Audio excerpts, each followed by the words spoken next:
Welcome. In this video, I'll show you how to allow WhatsApp Web to ask for access to your camera on your PC after the new update.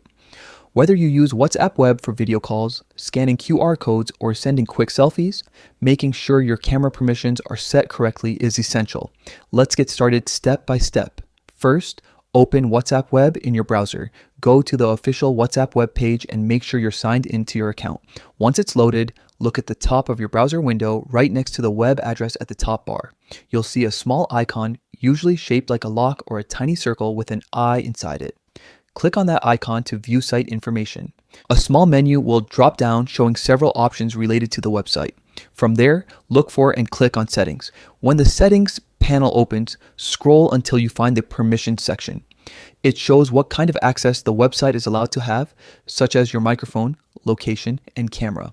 Now click on More Settings Permissions, which will open a detailed permissions page for WhatsApp Web. Find the option labeled Camera. Next to it, you'll see a few choices like Allow, Block, and Ask. Select Ask.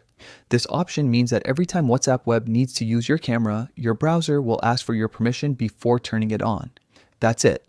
You've now successfully set WhatsApp Web to ask for camera access each time it's needed. This setting keeps your privacy secure while still allowing you to use features like video calls whenever you want. If your camera still isn't working afterward, make sure no other app is using it in the background and that your computer's privacy settings allow camera access in general. Now, you're all set to chat, call, and connect more securely using WhatsApp Web on your PC.